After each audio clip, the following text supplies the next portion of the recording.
everyone just give yourselves a big round of applause. And a round of applause for the maybe 200 other people that participated today, either by dropping off or staying and volunteering, and probably the hundreds more who just threw money or goods into a box or a basket as people were stationed around the street corners. People should know our operation today was enormous, and I think I was an activist with Occupy all last year. I've been a socialist for 20 years. I'm part of a mom's group here in the neighborhood, and I just felt like the spirit of community and organization and solidarity was really thick today. And we had people on street corners on 30th, on Steinway, down Broadway. We were all over the place, and everywhere. Every report that I heard was that people were just coming out of their pockets, walking into stores, buying stuff, dropping them in our baskets.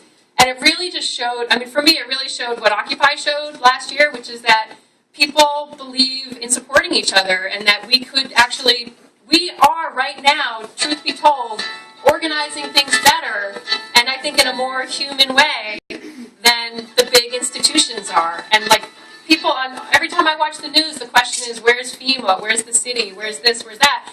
And pictures of churches, Occupy groups, community groups, they're all out there putting food in people's homes and clothes on people's backs. So I think that that's just an incredible testament to what we're able to pull off as a group. So thanks and big twinkles to everybody on that. People keep asking what next, where can they give, where can they continue to participate. So people know interoccupy.net /Occupy Sandy has a running updated list of places that you can plug in.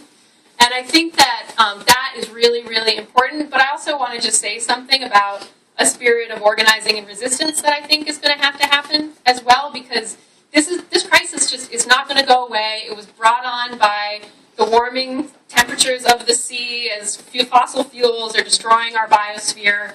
And we're going to continue to encounter these crises. I also think in the short term, to be real, there's going to be crises around, when the police decide that people can't gather anymore, who's going to get pushed from the streets, and is that going to get covered in the news? There's already been dozens of people brutalized by the police in the city all across 4 neighborhoods. So I think that there's going to be aspects to this crisis that continue to manifest, and I hope that we can all stay connected and continue not to just meet people's material needs, but begin to express our political needs and our social needs as people in a city that's so grossly unequal. And I think the inequality in our society is also getting broadcast far and wide, that it's the playground of the rich, but who's suffering? Who's getting left at the top floor of their projects? Who's without light? Who's without heat?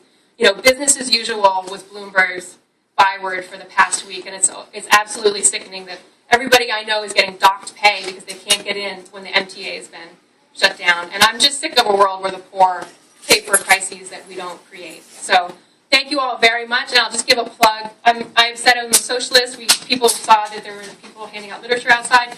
Next weekend, I'm actually speaking at a conference on the crisis that Sandy has created as part of a conference up in Columbia. So I'm speaking because I'm a union member, and I'm going to talk about what it's like to be called a hero for fixing the phone system at the same time that I'm taking concessions in my contract.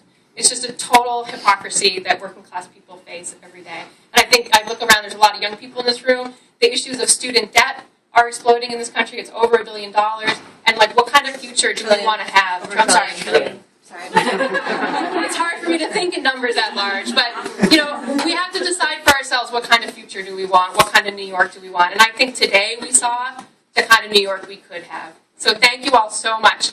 Last